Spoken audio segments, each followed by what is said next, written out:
Happiness, that elusive state of being we all yearn for, is often misconstrued as a destination. We chase after it, believing that once we achieve a certain goal, happiness will finally be ours. But true happiness is not a destination, it is a journey. It is something we cultivate along the way. Imagine happiness as a garden. We must plant the seeds, nurture the soil, and tend to them with care. Similarly, cultivating happiness requires effort and intention. It involves making conscious choices each day that align with our values. Happiness is an ongoing journey of self-discovery, growth, and connection. So let us embark on this journey together, tending to our own gardens of happiness with care and compassion. Pain, like the ebb and flow of the tides, is an inevitable part of life. It washes over us in waves, sometimes gentle and soothing, other times turbulent and overwhelming. To deny pain is to deny the very essence of our human experience. Buddha taught that suffering arises from attachment to our desires, our expectations, and our illusions of permanence. This resistance is the source of our pain. Instead of trying to outrun pain, we can choose to turn toward it with courage and compassion. For within pain lies the potential for growth, transformation, and a deeper understanding of ourselves. Relationships, like delicate flowers, require nurturing, care, and attention to thrive. Just as a gardener tends to their plants with love and dedication, we must cultivate our relationships with intention and effort. Healthy relationships are rooted in kindness, empathy, and a genuine desire to understand and support one another. They provide a safe and nurturing space for vulnerability, authenticity, and growth. Communication is the lifeblood of any relationship. Open, honest, and compassionate communication allows us to express our needs, share our joys and sorrows, and navigate conflict constructively. Remember that relationships are not about finding someone who completes us, but rather about choosing to walk alongside one another, supporting each other's growth, and celebrating each other's journeys. Spiritual awakening is a profound journey of self-discovery, a gradual unfolding of our true nature. It is not a destination we arrive at, but rather a continuous process of growth, expansion, and deepening connection with ourselves, others, and the world around us. Imagine a seed buried deep within the earth. It may appear dormant, but within it lies the potential for a magnificent tree. Spiritual awakening is like the seed breaking free from its shell, sending roots deep into the earth, and reaching for the light. This awakening can be triggered by a myriad of experiences: a profound encounter with nature, a period of intense suffering, or a simple moment of stillness and clarity.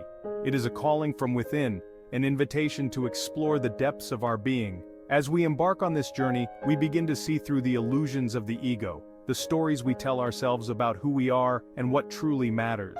We develop a greater sense of self-awareness, compassion, and interconnectedness. Section 5. The importance of self-respect, the foundation of happiness. Self-respect is the bedrock upon which a fulfilling and joyful life is built.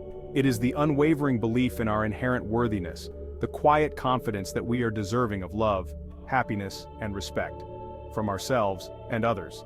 When we cultivate self-respect, we establish healthy boundaries, make choices that align with our values, and attract relationships that nourish our souls. We no longer seek validation from external sources, but rather find it within the depths of our own being. Self-respect is not about arrogance or egotism, but rather a deep and abiding love for ourselves, flaws and all.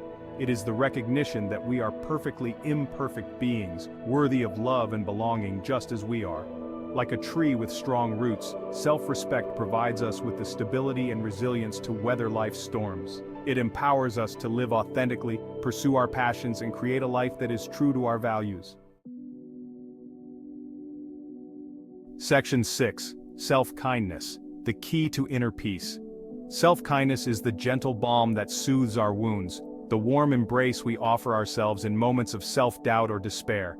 It is the recognition that we too deserve the same compassion and understanding we so readily extend to others. Imagine speaking to yourself as you would to a dear friend who is struggling. Would you berate them with harsh criticism, or offer them words of comfort and encouragement? Self-kindness is about treating ourselves with the same gentleness, patience, and understanding that we would offer a loved one. It is about silencing the inner critic and replacing its harsh judgments with whispers of self-love and acceptance. When we practice self-kindness, we create a more peaceful and harmonious inner world.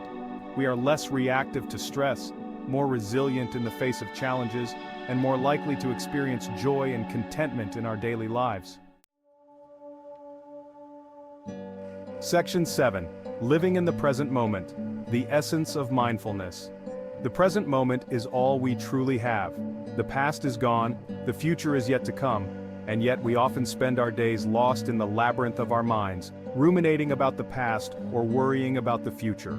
Mindfulness is the practice of bringing our attention to the present moment without judgment. It is about savoring the simple pleasures of life, the taste of our food, the warmth of the sun on our skin, the laughter of a loved one.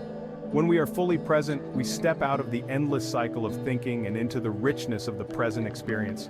We become more aware of our thoughts, feelings, and sensations, but we don't get swept away by them. Mindfulness is not about emptying our minds, but rather about becoming more aware of the constant stream of thoughts that flow through them. We learn to observe them without judgment, letting them pass like clouds across the sky. Section 8. The comparison trap. Stealing your joy. Comparison is the thief of joy, a subtle but pervasive force that can rob us of our happiness and contentment. When we compare ourselves to others, we focus on our perceived shortcomings and minimize our own accomplishments.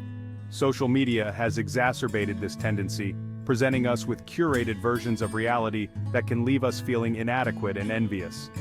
We scroll through feeds filled with seemingly perfect lives, forgetting that what we see is often a carefully constructed facade. The truth is, everyone is fighting their own battles, facing their own challenges, and navigating their own unique journeys. When we compare ourselves to others, we are comparing our behind-the-scenes struggles to their highlight reels. It is essential to remember that our worth is not determined by our accomplishments, our possessions, or our social media following. We are inherently worthy simply because we exist. Section 9. Finding your worth. Beyond the illusion of comparison. True self-worth comes from within. It is not contingent upon external validation, achievements, or possessions. It is the unwavering belief in our inherent value as human beings, regardless of our circumstances. When we base our worth on external factors, we become slaves to the ever-changing tides of opinion and circumstance. Our self-esteem fluctuates based on the number of likes we receive, the compliments we garner, or the successes we achieve. To cultivate true self-worth, we must shift our focus inward. We must learn to recognize our own inherent value, independent of external validation. This involves challenging negative self-talk, practicing self-compassion, and celebrating our strengths and accomplishments. When we tap into our own inner worth, we no longer seek validation from external sources. We become free to pursue our passions, express ourselves authentically, and live a life that is true to our values. Section 10. Inner peace. A sanctuary in the storm. Inner peace is not the absence of chaos or difficulty, but rather the ability to find tranquility amidst the storms of life. It is the unwavering sense of calm that resides within, even when the world around us feels turbulent and uncertain. Cultivating inner peace is an ongoing practice, a commitment to nurturing our inner world with the same care and attention we give to our physical well-being. It involves learning to manage our thoughts and emotions, cultivating mindfulness, and connecting with something larger than ourselves. Meditation, yoga, spending time in nature, and engaging in creative pursuits can all be powerful tools for cultivating inner peace. These practices help us to quiet the mind, connect with our breath, and find moments of stillness amidst the busyness of daily life. When we prioritize inner peace, we develop a deep well of resilience that allows us to navigate life's challenges with grace and equanimity. We learn to ride the waves of change without being swept away by them. Section 11. Spreading kindness, a ripple effect. Kindness is a simple yet profound act that has the power to transform lives, both our own and those of others. It is the language that transcends cultural barriers, the universal expression of love and compassion. When we practice kindness, we create a ripple effect that extends far beyond the immediate recipient of our actions. A simple act of kindness can brighten someone's day, inspire hope, and foster a sense of connection. Kindness doesn't require grand gestures or elaborate displays. It is often the small, everyday acts of compassion that have the most significant impact. A smile, a listening ear, a helping hand. By weaving kindness into the fabric of our daily lives, we create a more compassionate and interconnected world. We contribute to a collective shift toward greater understanding, empathy, and love.